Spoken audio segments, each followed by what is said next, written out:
আকৌ এবাৰ স্বাগতম জনাইছোঁ মোৰ চেনেল পপি শইকীয়া সন্দিকৈলৈ। এটা নতুন ৰেচিপিৰ সৈতে আহিছোঁ আপোনালোকৰ ওচৰলৈ। পলম নকৰি বলক ভিডিঅ'টো ষ্টাৰ্ট কৰোঁ।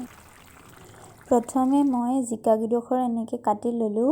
এফালে আছে বিলাহী, আদা নহৰু পেষ্ট, পিঁয়াজ এটা আৰু জলকীয়া।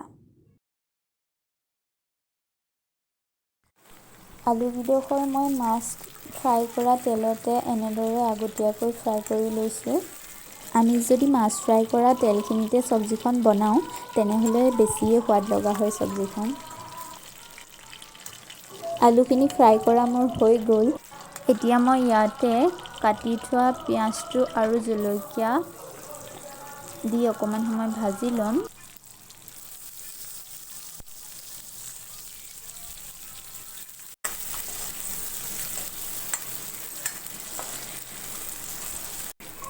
এতিয়া মই ইয়াতে নহৰু পেষ্টটো দি দিম।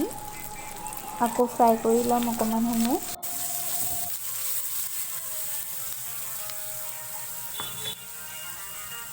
প্ৰয়োজন অনুসৰি ইয়াতে মই ৰেড চিলি পাউডাৰ, জিৰা গুড়ি আৰু হালধি দি ভাজি ল'ম অকণমান সময়।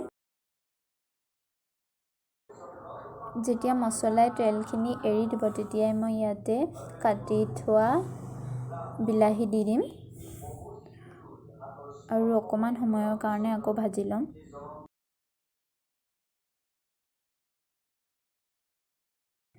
বিলাহীখিনি ভজাও মোৰ হৈ গ'ল। এতিয়া মই ইয়াতে কাটি থোৱা জিকাখিনি দি দিম।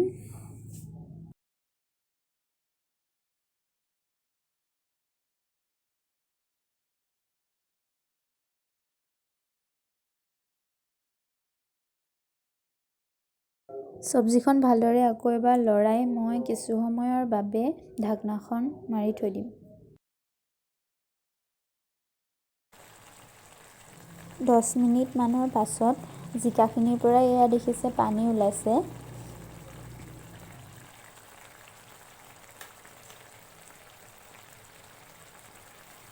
এতিয়া মই ইয়াতে ফ্ৰাই কৰি লোৱা আলুকেইডোখৰ দি দিম।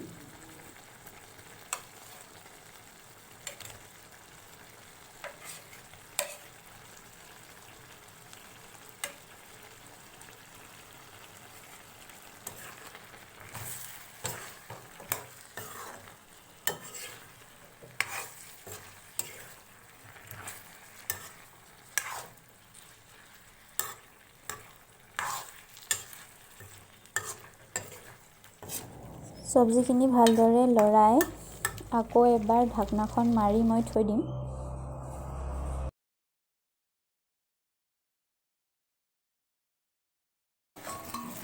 পাঁচ মিনিটমানৰ পাছত ঢাকনাখন উদঙাই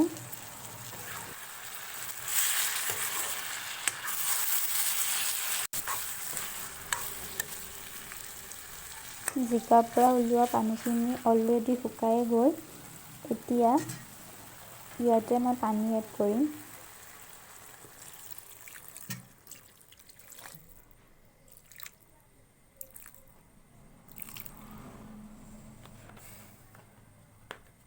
চব্জিখন ধুনীয়াকৈ উতল আহোঁতে এতিয়া মই ইয়াতে ভাজি থোৱা মাছকেইডোখৰ দি দিম।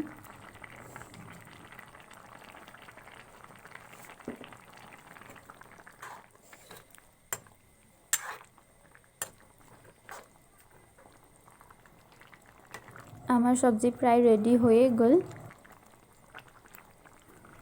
ভালদৰে উতল আহিবলৈ ঢাকনাখন মাৰি থৈ দিম।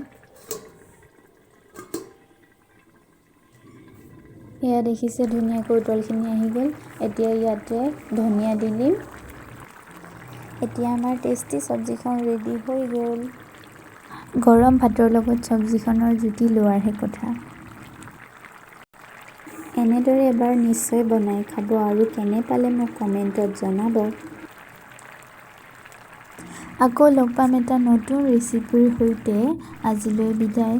যদি ভিডিঅ'টো চাই ভাল পালে তেনেহ'লে লাইক, কমেণ্ট আৰু ছাবস্ক্ৰাইব কৰিব।